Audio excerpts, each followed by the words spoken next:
الحمد لله وكفى وسلام على عباده الذين اصطفى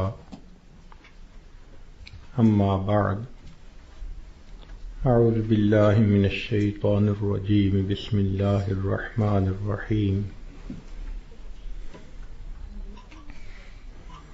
كل نفس ذائقة الموت ثم إلينا ترجعون سبحان ربك رب العزة عما يصفون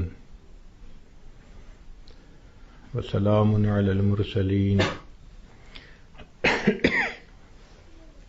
والحمد لله رب العالمين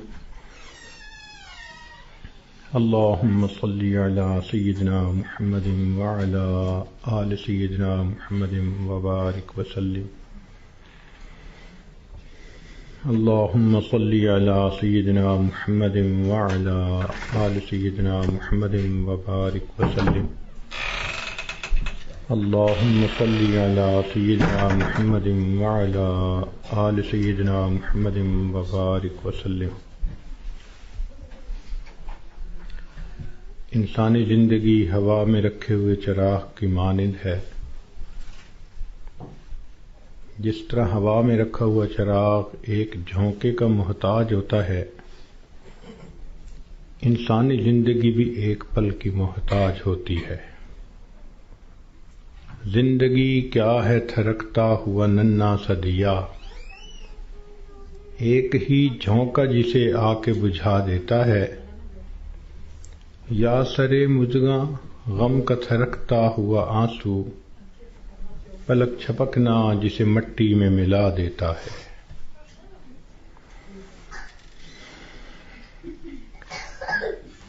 اسی لیے کسی نے یہ کہا، زندگی انسان کی ہے مانند مرغ بے نوا، شاخ پر کچھ دیر بیٹھا چہچہایا اڑ گیا۔ کہ جس طرح ایک پرندہ کسی شاخ پر آ کر بیٹھتا ہے، تھوڑی دیر چہچہاتا ہے اور چلا جاتا ہے، یہی انسان کی زندگی کی مثال ہے کہ انسان اس دنیا میں تھوڑی دیر کے لیے آیا اور بالآخر اس دنیا سے چلا جائے گا۔ آپ نے دیکھا ہوگا کہ جب بچہ پیدا ہوتا ہے تو اس کے ایک کان میں اذان کہتے ہیں اور دوسرے میں اقامت کہتے ہیں۔ یہ اس بچے کو پیغام دے رہے ہوتے ہیں کہ تیری زندگی کی اذان بھی ہو گئی، تیری زندگی کی اقامت بھی ہو گئی، اب اقامت میں اور جماعت کے کھڑے ہونے میں جتنا فرق ہے اتنا ہی تیری زندگی ہے، لہذا تم اپنی زندگی اس طرح سے گزارو کہ ابھی میری نماز جنازہ قائم ہونے والی ہے۔ اسی لیے یہ حکم ہوا کہ تم دنیا میں ہو تو امتحان گاہ میں ہو۔ یہ دنیا سیرگاہ نہیں، تماشا گاہ نہیں، آرام گاہ نہیں، یہ امتحان گاہ ہے۔ افسوس کہ ہم نے اس کو چراگاہ بنا لیا۔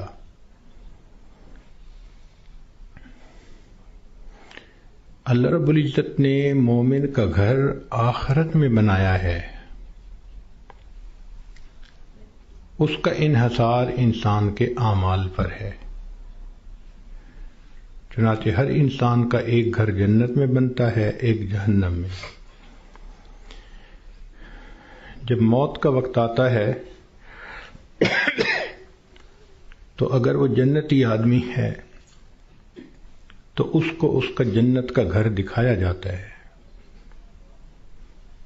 اس کے دل خوش ہوتا ہے اس کو دیکھ کے، اور اسی خوشی کے عالم میں اس کی روح کو قبض کر لیا جاتا ہے۔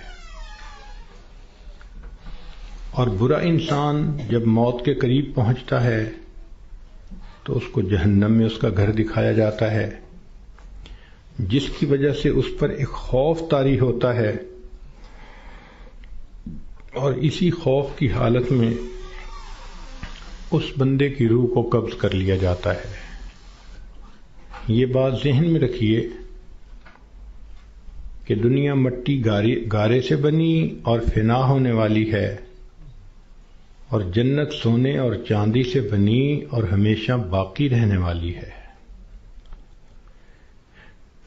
ایک بزرگ فرمایا کرتے تھے کہ اے دوست، جتنا دنیا میں رہنا ہے اتنا دنیا کے لیے کوشش کر لے، اور جتنا آخرت میں رہنا ہے اتنا آخرت کے لیے کوشش کر لے۔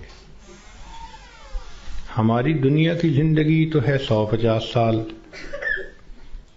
اور آخرت کی زندگی ہمیشہ ہمیشہ۔ امام غزالی رحمۃ اللہ علیہ نے ایک مثال لکھی ہے کہ اگر زمین اور آسمان کے درمیان رائی کے دانے بھر دیے جائیں اور ایک پرندہ 1000 سال کے بعد آئے اور ایک دانہ کھائے، پھر 1000 سال کے بعد آئے دوسرا دانہ کھائے، پھر 1000 سال کے بعد آ کر تیسرا دانہ کھائے، ایک وقت آئے گا کہ زمین و آسمان کے درمیان رائی کے یہ سب دانے ختم ہو جائیں گے، آخرت کی زندگی کبھی ختم نہیں ہوگی۔ جب ہم نے اتنا وہاں جا کر رہنا ہے تو ہم سوچیں کہ ہمارے دن کی ترتیب کیا ہے۔ ہم تو اپنے 24 گھنٹے کا سکیجول ایسے بناتے ہیں کہ جیسے دنیا ہی میں رہنا ہے، اور آخرت کی تیاری کے لیے تو وقت ہی نہیں نکالتے۔ اسی کو غفلت کہتے ہیں اور اسی کو دھوکہ کہتے ہیں۔ اس لیے دنیا کا نام ہے دار الغرور، دھوکے کا گھر۔ اور یہ دھوکہ صرف جاہلوں کو اور ان پڑھوں کو نہیں لگتا، یہ پڑھے لکھے عقل مندوں کو بھی لگتا ہے۔ وہ دنیا کی زندگی میں ایسے مست ہو جاتے ہیں کہ نمازوں کی فرصت ہی نہیں ہوتی۔ غور کریں تو آج کا ہر انسان اپنی جنت سجانے میں لگا ہوا ہے۔ میرا گھر ایسے ہو، میرا بزنس ایسے ہو، بیوی ایسی ہو، بچے ایسے ہوں، گاڑی ایسی ہو۔ ہر بندہ اپنے ذہن کے اندر ایک جنت سجا کر اس کو بنانے میں لگا ہوتا ہے، اور اس کو یہ نہیں پتا کہ اللہ نے تو جنت آخرت میں سجائی ہے، دنیا میں تو ہم تیاری کے لیے تھے۔ اس کا اندازہ آپ کو اس بات سے ہوگا کہ آج ہر بندے کو یہ فکر ہوتی ہے کہ میرے بعد میرے بچوں کا کیا ہوگا۔ جس عورت کو دیکھ لو، جس مرد کو دیکھ لو، اس کے ذہن میں یہی فکر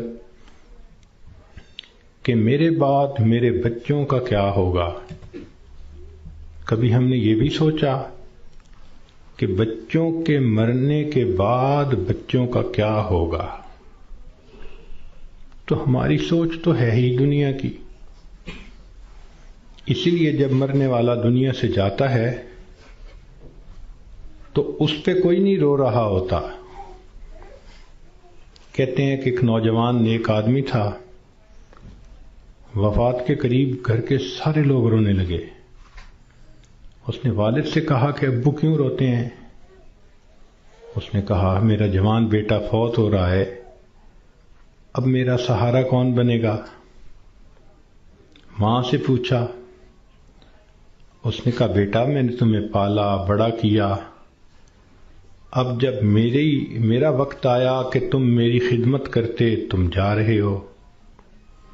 بیوی سے پوچھا، اس نے کہا کہ آپ میرے خامد ہیں، آپ فوت ہو گئے تو میری زندگی میں تو اندھیرا ہو جائے گا۔